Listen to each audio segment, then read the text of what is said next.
krisis di mana-mana, sejak perang dagang, pandemi, konflik politik, hingga teknologi yang semakin canggih, tetapi makin menjauhkan manusia dari Tuhan. Semuanya ini pasti bukan kebetulan, ya sahabat ya. Semuanya sedang mengarah ke satu puncak sejarah dunia di akhir zaman. Tapi tenang, obrolan kita hari ini bukan untuk membuat Anda takut, tapi justru membuat kita semakin kuat iman, makin waspada, dan makin mencintai kebenaran. Ya, sejak Donald Trump mengumumkan, ya, dia bicara tentang hubungan dagang, gitu ya, perang dagang. Dia mengumumkan perang dagang dengan Tiongkok. Dunia tidak lagi sama seperti kemarin. Bahkan soal tarif, ya, ekonomi, efek domino, ketegangan antar negara mulai meningkat. Harga kebutuhan mulai melonjak. Nah, pasti ini ibu-ibu ini mulai ribut ya. Masyarakat terpecah, ketidakpastian mulai semakin luas. Nah, itu salah satu contoh kecil dari begitu banyak gejolak di dunia ini. Selain perang, krisis, makanan, iklim, moralitas, berita hoax, ya, berita-berita palsu, dan lebih dipercaya itu berita daripada mempercayai firman Tuhan. Nah, semua ini seolah-olah, sekali lagi, mari kita memandang, memperhatikannya, semua ini seolah-olah sedang membangun sebuah panggung. Panggung untuk seseorang yang dijanjikan akan datang di akhir zaman. Dan istilahnya disebut dengan antikristus, antichrist. Nah, pernahkah Anda memperhatikan tentang hal ini? Akhir zaman sudah dekat. Saya ingin bicara soal antikhrist, antikristus dengan akhir zaman. Pernahkah Anda merasa ada sesuatu yang sedang terjadi dan sesuatu itu seperti sesuatu yang belum pernah terjadi sebelumnya? Ya, selain tadi yang saya sebutkan, peperangan sudah biasa, krisis global biasa, teknologi ya semakin canggih, mulai menguasai dunia dan menguasai manusia. Tentu saja itu bukan kebetulan. Dunia semakin gelap, ini pemimpin-pemimpin negara udah mulai bicara, dunia semakin gelap, negerinya semakin gelap. Apakah Indonesia semakin gelap? Apakah dunia juga akan semakin gelap? Tetapi sebenarnya ada satu sosok yang lebih mengerikan dari sekedar dunia yang gelap. Atau dari sekedar berita teknologi, perang, iklim, sosial, perdagangan. Dan dia lebih mengerikan karena dia disebut sebagai antikristus. Kitab suci, Bible kita telah memberitahu tanda-tandanya. Nah, sekarang bagaimana itu bisa mengungkapkan siapa dia sebenarnya dan apa yang akan terjadi, dan yang paling penting bagaimana kita bisa tahu dan kita waspada dan kita bertahan dalam iman kita. Di dalam 1 Yohanes 2 ayat 18 dikatakan begini. Anak-anakku, inilah waktu yang terakhir, dan seperti yang telah kamu dengar bahwa seorang antikristus akan datang. Bahkan sekarang banyak antikristus telah muncul, ya. Dari tanda itu kita tahu bahwa ini adalah waktu yang terakhir. Waktu yang terakhir adalah akhir zaman. Ini zaman. Banyak antikris sudah bangkit. Ini tandanya bahwa waktunya sudah mau habis, gitu ya. Akhir dari kehidupan akan berhenti atau waktunya habis. Siapakah makhluk misterius di balik bayangan? Artinya kita cuma dapat membayangkan ini orangnya seperti apa gitu. Kemudian kadang-kadang kita mulai membayangkan seperti tokoh fiksi yang nyata seperti sebuah film, mukanya serem gitu ya, pakai tanduk, matanya merah, kemudian dia jadi pahlawan. Nah, mungkin kita memvisualisasikan seperti itu, seperti di film-film. kejahatan itu diwakili dengan yang orangnya jelek. Tetapi ini adalah seolah-olah pahlawan yang sedang disanjung oleh dunia, tetapi di balik topengnya ada kegelapan total. Namanya berarti anti, artinya melawan. Antikristus artinya dia sangat benci dengan Kristus dan ingin menggantikan posisi Kristus. Dia akan menipu banyak orang. Bahkan Israel yang pandai sekalipun akan ditipu. Garis bawahi, Israel yang sekarang hebat, negeri terhebat, itu pun bisa ditipu sama antikris. Nah, jadi ada dua bentuk dalam istilah antikris ini. Di dalam Bible kita ada yang disebut dengan seorang pemimpin besar yang menguasai dunia dengan tipu muslihat. Itu berarti individu, manusianya. Bahkan di dalam 2 Tesalonika ayat 2, 3, dan 4, ya, dikatakan supaya kamu jangan cepat bingung atau takut, ya, baik oleh nubuatan maupun penyataan atau surat yang dikatakan dari kami seolah-olah hari Kristus telah datang. Janganlah ada orang yang menyesatkan kamu dengan cara apapun, kecuali bahwa pertama-tama kemurtatan itu datang dan manusia durhaka, yaitu anak kebinasaan itu menyatakan dirinya. Kemurtatan, gitu ya. Akan banyak orang murtad yang tadinya benar-benar Kristus ditipu oleh antikris, ngikutnya antikris. Jadi ini individu, personal, ada figur yang diikuti. Yang kedua, dia bukan hanya menunjukkan ini figur individu, tapi sistemnya. Antikris punya sistem. Dia dikelilingi dengan sebuah sistem antikris yang akan mempengaruhi dan merusak budaya, politik, bahkan agama, kepercayaan. Jadi sejak zaman Rasul Paulus dituliskan, setiap roh yang tidak mengaku bahwa Yesus Kristus yang datang sebagai manusia adalah Tuhan, ya, ia tidak berasal dari Elohim. Jadi jika ada orang yang tidak mengaku Yesus adalah Kristus, dia bukan dari Elohim. Dan itulah antikristus yang kemudian dia akan datang dan kemudian dia akan menolak dengan Kristus yang benar. Sekarang kita lihat kepada tanda-tanda kemunculan antikristus. Ya, antikris itu tidak akan muncul dengan tanduk, tadi saya katakan, dengan mata merah, tetapi dia akan muncul sebagai penyelamat yang membawa kedamaian. Oh, orang tepuk tangan hebat. Wah, dia keren, dia hebat. Dia bisa membuat damai dunia. Dia punya sistem pengaturan bagus, keuangannya hebat. Tetapi semuanya palsu. Ingat, produk-produk ada yang original, ada yang palsu. Nah, tanda-tandanya ini sudah di depan mata kita. Ya. Apa yang dilakukan? Dia dapat menipu dunia dengan keajaiban palsu. Dia bisa buat cerita palsu. Dia bisa menghidupkan seolah-olah orang yang sudah mati, yang tinggal foto doang, itu bisa jadi hidup. Sekarang teknologi ini muncul ya, AI ya. Ini teknologi yang berkembang hebat.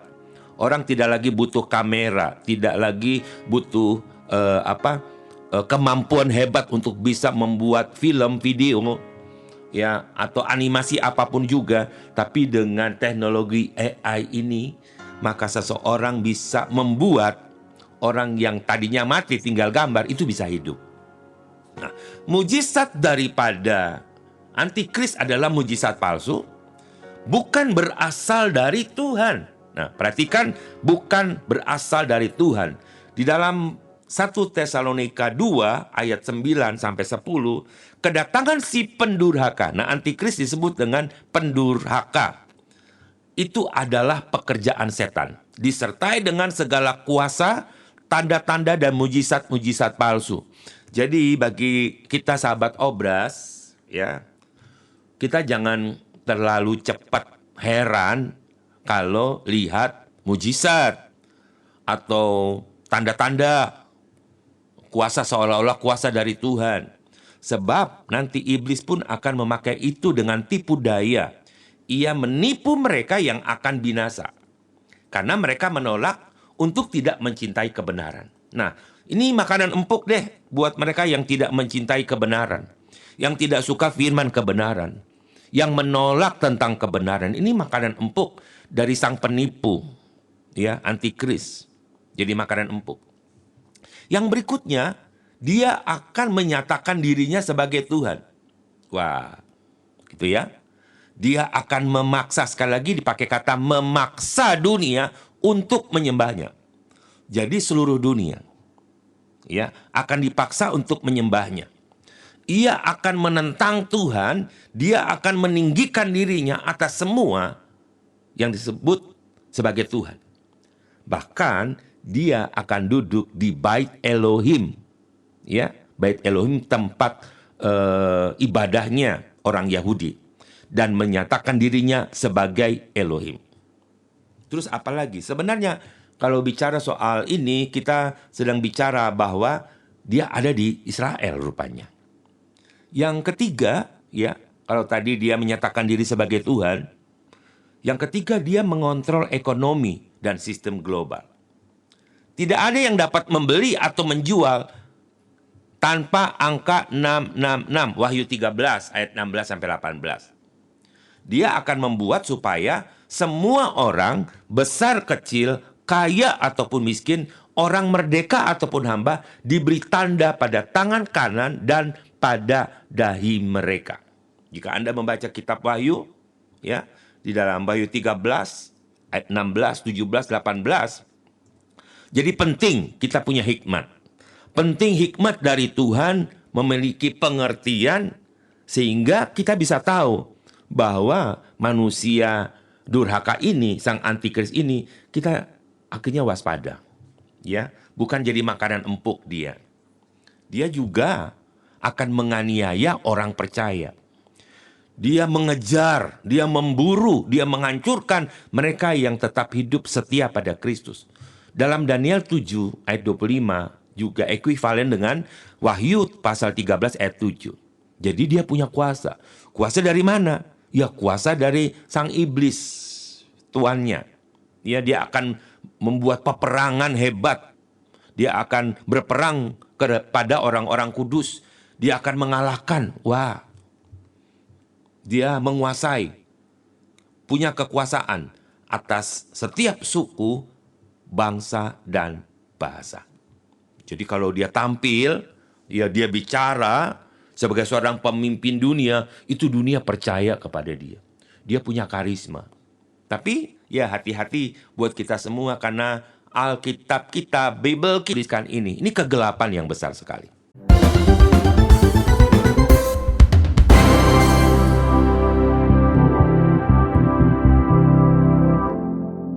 Ya, sahabat Obras dari 107,9 FM Radio Suara Sangkakala, The Voice of Restoration. Bagaimana kita dapat bertahan? Ya, jangan tertipu. Dunia ini penuh dengan kebohongan, tetapi kita punya pedoman, yaitu firman Tuhan, berita anugerah.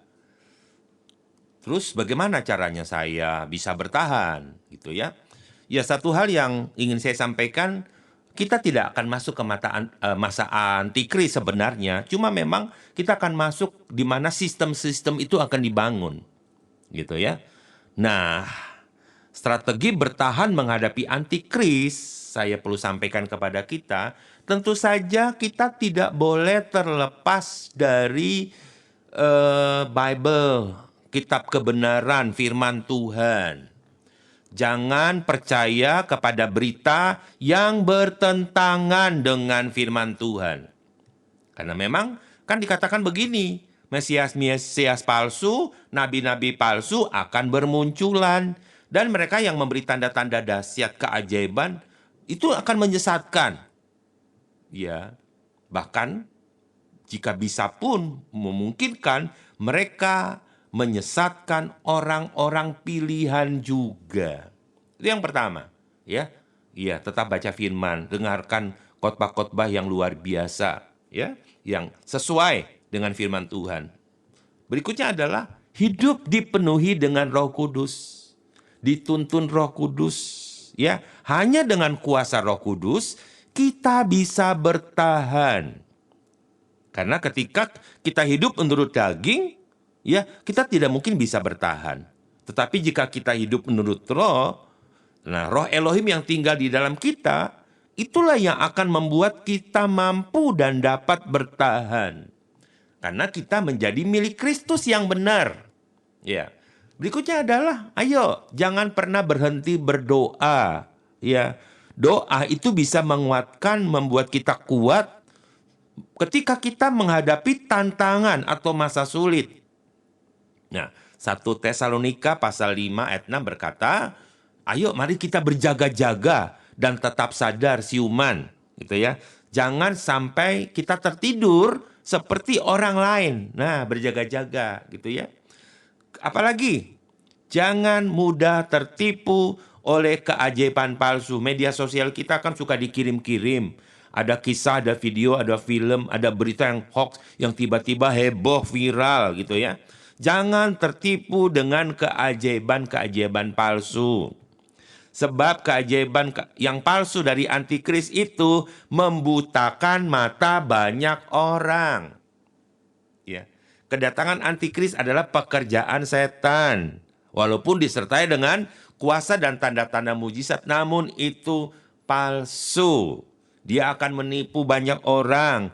Dia akan membuat orang jadi binasa karena menolak untuk mencintai kebenaran yang benar, gitu ya. Nah, apalagi, ya, Elohim nggak mau nih saya dan saudara disesatkan. Tuhan juga tidak mau surga tanpa kita. Dia mau surga tempat yang Dia buat itu dipenuhi dengan kita orang-orang percaya. Ya. Artinya banyak orang nanti akan lebih suka hoax, menyukai kejahatan, berita-berita yang itu lebih disukai gitu ya. Berita-berita yang penuh dengan kemarahan, dengan dendam. Sebab sekarang banyak sekali di media sosial dimunculkan clickbait atau judul-judul yang membuat kita marah. Gitu ya. Bukan berita yang benar. Nah, yang terakhir ingin saya sampaikan kepada kita, ayo percaya pada kemenangan Kristus. Yesus sudah bangkit dan mengalahkan maut. Pada akhirnya, antikris akan dihancurkan, dilemparkan ke dalam lautan api. Dalam Wahyu pasal 19 ayat 20. Ya, dia ditangkap. Binatang itu adalah the beast atau antikris. Bersama dengan nabi palsu yang membuat tanda-tanda mujizat palsu, yang menyesatkan banyak orang, suatu saat akan ditangkap, dilemparkan ke dalam lautan api. Wah, kita kira terang itu datang, Kristus yang benar itu datang, Dia hancurkan kegelapan, jadi terang. Nah, jadi kesimpulannya apa sih tentang kegelapan, berita tentang antikris? Memang dunia akan semakin gelap, ya. Bukan cuma perang membuat gelap, bukan cuma mati listrik atau malam hari gelap, tidak. Tapi ketika dunia semakin gelap, saya dan saudara tidak perlu takut. Karena kita tahu akhir ceritanya, endingnya Kristus sudah menang. Amin. Jadi, jikapun antikris akan muncul, banyak antikris muncul, dia bukan lawan yang sebanding dengan Kristus. Ya, kita hanya cukup percaya dan setia saja kepada Tuhan. Ya. Bahkan dituliskan dalam Yohanes 16 ayat 33, semuanya kukatakan supaya di dalam aku kamu beroleh damai sejahtera. Ya, damai sejahtera itu kita bisa dapatkan jika dalam Kristus sekalipun dunia gelap. Ya, penuh dengan keadaan yang tadi tipu daya. Di dalam dunia kamu mengalami penderitaan, tetapi teguhkan hatimu, kuatkan hatimu. Yesus telah mengalahkan dunia dengan sistem dunia. Dengan antikris, dengan sistem antikris. Ya. Jadi ajakan saya, dorongan saya adalah jangan tertidur, jangan terlena.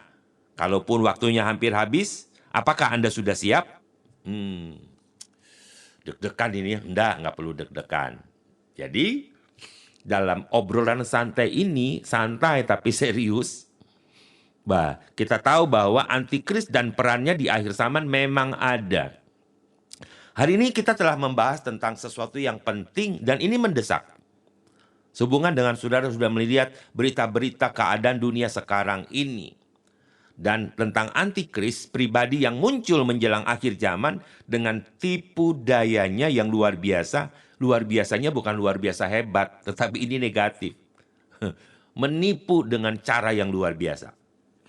Dengan kekuasaan yang dia punya, dia menyesatkan banyak orang. Tapi ingat baik-baik satu hal, antikris boleh datang dengan segala kekuatan gelapnya, tetapi Kristus Yesus sudah menang. Saya dan saudara dipanggil untuk hidup dalam kebenaran, bukan dalam ketakutan. Dalam iman yang teguh, dalam kewaspadaan. Ya, mari kita menutup pertemuan kita dengan 3 hal. Waspada, tetapi jangan panik. Iman di dalam Kristus adalah perlindungan kita. Yang kedua, kenali yang asli. Bisa tahu yang asli, di Bible sudah tulis. Maka engkau tidak akan mudah tertipu dengan yang palsu. Belajar, pelajari firman Tuhan dengan benar. Kebenaran disampaikan dengan benar.